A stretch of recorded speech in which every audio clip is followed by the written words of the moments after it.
Hi. Well, well, well. Got some nice bikes here. This was a nice bike. This is why you need to get a different tail light for these guys. You know, the exhaust is already bad enough. Hot cocoa blows it off, but yeah, these bikes just throw so much roost up. It just broke off the license plate, and this is just riding on the vet track, you know, beginner status. So yeah, you just can't use a real beefcake patty kind of tire and, you know, use this bike and expect it to hold together. So we're gonna make a taillight setup just like the DRZ one we have here. So yeah, let's talk about this bike we got in here. It's rough. It's got hours on it, a lot of time. It's got a lot of money in it too. Nice stabilizer, titanium pegs, you know, nice slip-on, nice powder coating to the swing arm. Looks pretty good. But man, this thing's just been hammered. Yeah, we're trying to think if we're gonna build it, just completely restore it, put these some of these supermoto wheels we have over here, some OEM KTM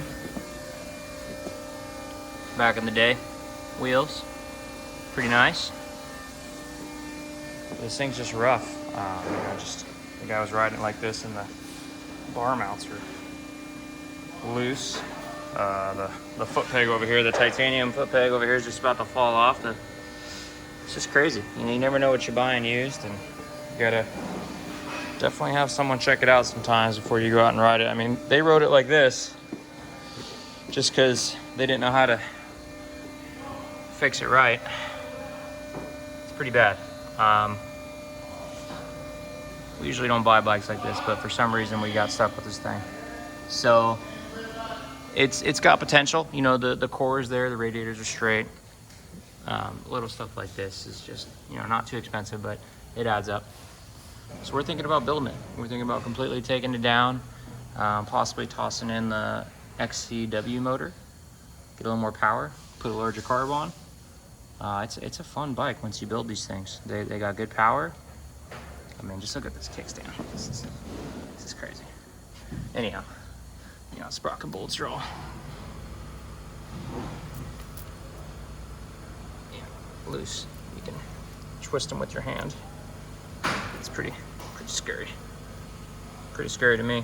You can just have loose sprocket bolts like that. I don't know. This thing's a death trap. But anyhow, I think the best thing I could do is build it and make it safe again.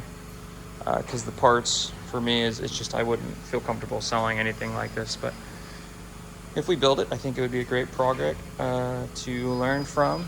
We'll learn a lot, you know, seeing what breaks on bikes. That's how we've learned so much. I mean, just look at this right here. Missing bolts. This thing was ridden like this. This is crazy to me. Everybody learns a lot when you take apart things and you see how things break, why they break, what wears out, the kind of person you bought it from, what they think's in good condition, what they think's safe. And that's why people get hurt. That's why there's, you know, companies that go out of business. And I mean, look at these blinkers.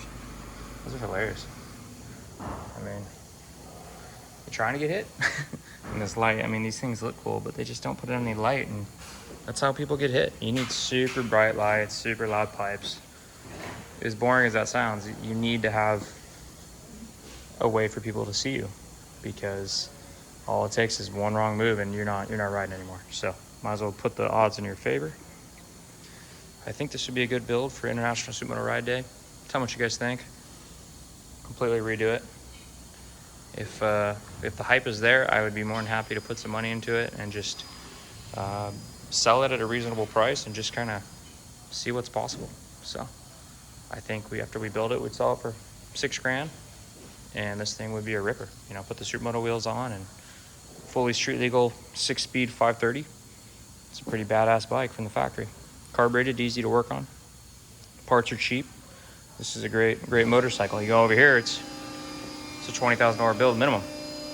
So, you know, this U17 is $10,000. It's just an expensive sport. So I think for $6,000, you get a bike that runs good. It's got the look. This year looks really good. I think we'll spruce up the graphics, maybe put some OEMs on there with some matte gray number plates. Clean up the forks, change the wheels. Like I said, probably replace the whole motor just to be safe. Let me know what you guys think.